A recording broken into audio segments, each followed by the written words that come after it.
every major social media platform is now bowing to Trump and throwing their LGBT users under the bus to appease the MAGA overlords. Okay, a little dramatic, but they really are folding to this administration in some pretty significant ways. GLAAD recently published their 2025 Social Media Safety Index, which revealed some pretty troubling changes across social media this year. And I'm not just talking about user content trending more anti-LGBT, which is also happening, but the platforms themselves have been changing their policies to allow more hate speech and harassment against queer people, with most of these changes disproportionately affecting trans people. So they are actively making it a more hostile space for trans users. And as a trans creator who has been online for over a decade and who has been on the receiving end of a coordinated harassment campaign by a very large TERF group, I can tell you that, well, you saw the title. That's not hyperbole. This stuff gets real life dangerous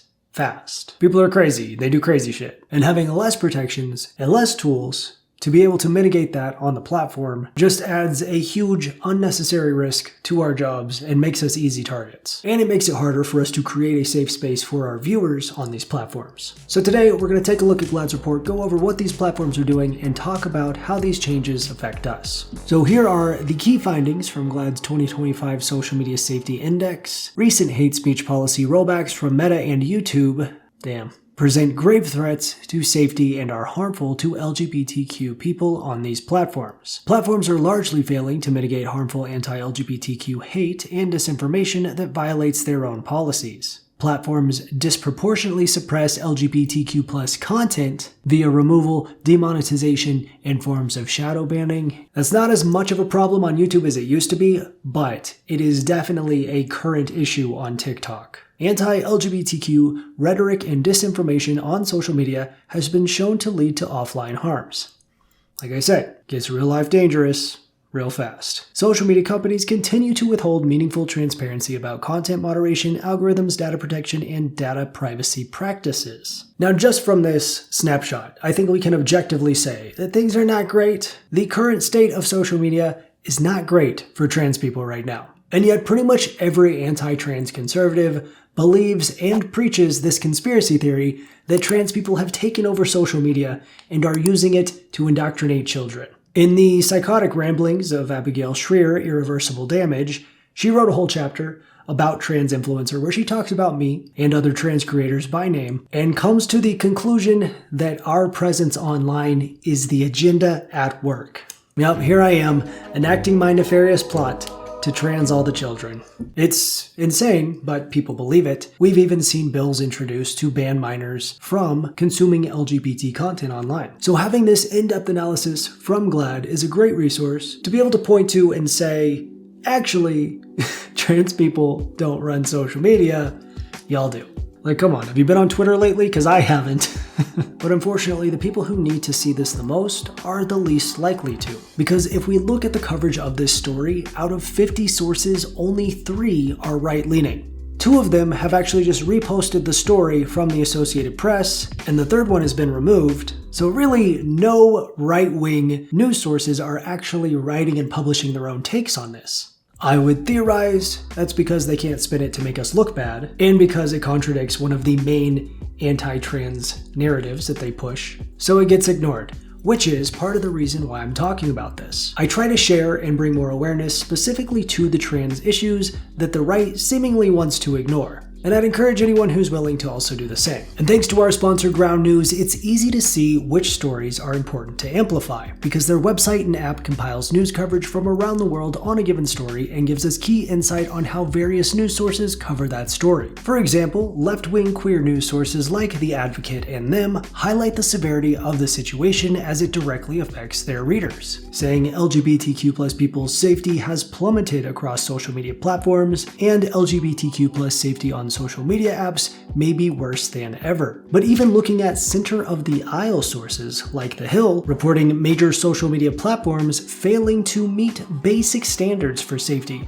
for LGBTQ users. That tells me this is a problem that's being taken seriously across the board. So it's probably something everyone should pay attention to. And the crickets from the right pretty much drive that home. So there's a lot of context we can get from seeing it all laid out like this. And of course, we get additional insight on each news source, like their political bias, factuality rating, and who owns them. Ground News has become a crucial tool in helping me keep up with trans issues and understanding how the media shapes our narrative. So give it a try and get 40% off the unlimited access Vantage plan, the same one that I use, by going to groundnews.com/Turner or clicking my link in the description below.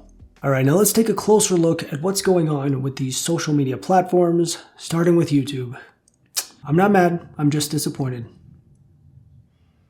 And I'm mad. In a deeply concerning update to YouTube's hate speech policy, the company removed gender identity and expression from its list of protected characteristic groups, which suggests that the platform is no longer protecting transgender, non-binary, and gender non-conforming people from hate and discrimination according to its community guidelines. Damn. Now, that's not a huge change because the policy still lists gender, but man, it still feels significant because there was an intentional decision to remove gender identity and gender expression. YouTube is also the only platform evaluated that does not have a policy prohibiting targeted misgendering and dead naming. So that's kind of rough. They do have pronouns, which is awesome, but like if someone's going through my comments and purposely calling everyone the wrong pronouns, we don't have grounds to report that. YouTube is the only platform besides X that does not have an explicit policy prohibition of harmful conversion therapy content.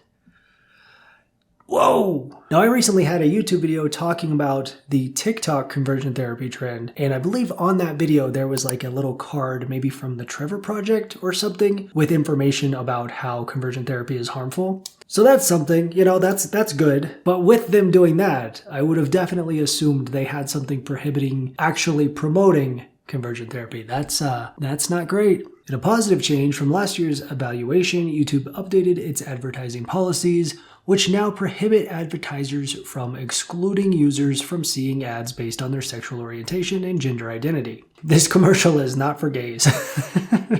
They used to do that? That's kind of crazy. And this last paragraph is basically saying that last year, YouTube made some diversity commitments, but now Google has announced DEI rollbacks on their policies, but those policies haven't changed officially yet. So those rollbacks aren't counted on this year's score, but will be counted on next year's score. Got it. And so this is YouTube's score, a 41 out of 100. So the GLAAD report gave each platform a score out of 100, and as you can see, it's Fs across the board. And they've showed their methodology. They have all these indicators and elements, and it's very in-depth, and they show you exactly how they score these things. So feel free to check that out. I'm not going to go through all this, but there's a lot of stuff that they consider when scoring. And as you can see, TikTok got the highest score with 56 because they didn't actively roll back their anti-hate and discrimination policies. Great work, guys.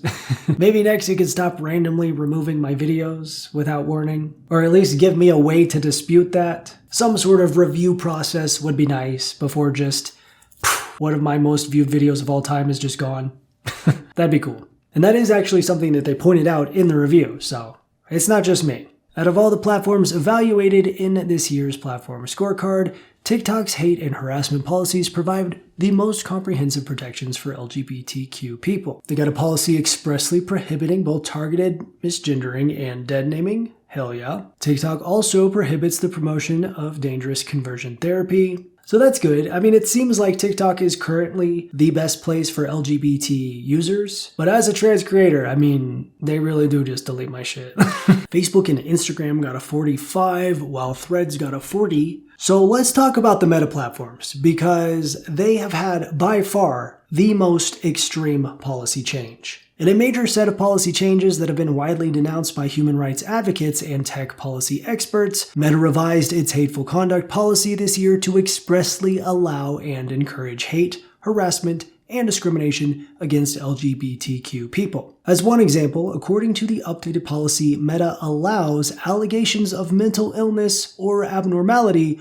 when based on gender or sexuality, or sexual orientation, given political and religious discourse about transgenderism and homosexuality. Oh. What? They said the kids really want to bring back the R word and we're going to let them, but only if you're saying it about a trans person. And to be clear, the Zuck fully said they did this to appease MAGA. CEO Mark Zuckerberg said in January that Meta is removing restrictions on topics like immigration and gender that are out of touch with mainstream discourse, citing recent elections as a catalyst. Oh, everybody on Facebook suddenly wants to post transphobia and harass trans people. I guess the thing to do is to change the rules to make that okay now. I mean, we can't ban everyone, and that anti-trans rage bait does get all the grannies riled up. I mean, that's a lot of clicks and interactions that directly translate $2 bills in the pocket of Mark Zuckerberg's human skin suit. Thanks, guys. Appreciate it. All right. Now, Twitter got the lowest score, obviously. They revised their policy to only provide harassment protections where required by law. They don't prohibit conversion therapy content, but they do have gender identity protected in their hateful conduct policy. That's surprising, but I mean, I'm wondering if it's even enforced. Like, honestly, they probably just forgot to delete that. Because I'm pretty sure that if Elon Musk knew that were there, he would personally go in there and delete it. No, that's not true. He wouldn't know how to do that. He would hire a teenager and pretend he did it. All right, so that's where we are. Big steps back. But of course, these are all huge companies that will ultimately always go whichever way the wind blows. Like I said, I've been on YouTube for over a decade. I've been through many eras of policies and content restrictions. I've seen many ups and downs. And as disappointing as all of this is, I know it's temporary. And like, YouTube isn't just one guy. It's a whole company. There's a lot of people there, and a lot of them are fighting for us. And this definitely isn't the worst that the policies on YouTube, at least, have been for trans creators. But it is just unbelievable that we're taking steps back. And even on that, like 10 years ago, I did not have the same protections and resources that I have today to keep myself and my viewers safe. But really, I didn't need them.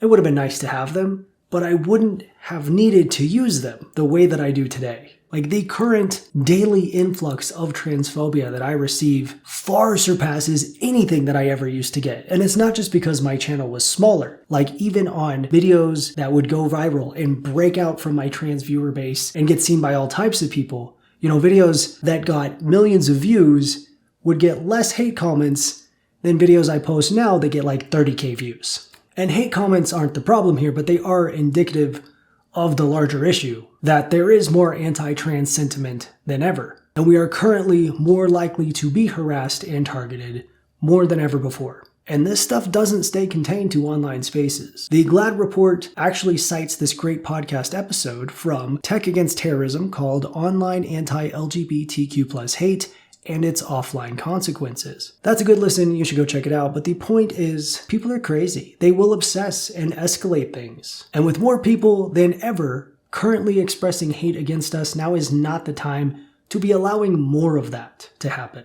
For so much of my life, social media was a safe space for me. It was an escape. I luckily am in a much better place in my real life and don't need that safe space anymore. But I know that if I did, I wouldn't really have it. It's not the same anymore. I don't know. I just hope that the queer people who were in a space in their lives, like I was, when I came to social media for that escape, I hope they have a place to do that online. Well, you're always welcome to join the Goose Troop. We do have a Discord. It's very lovely. But at the same time, people shouldn't have to pay to join a space that they're going to know that they're safe in. But if you do want to do that, the Goose Troop Discord is there.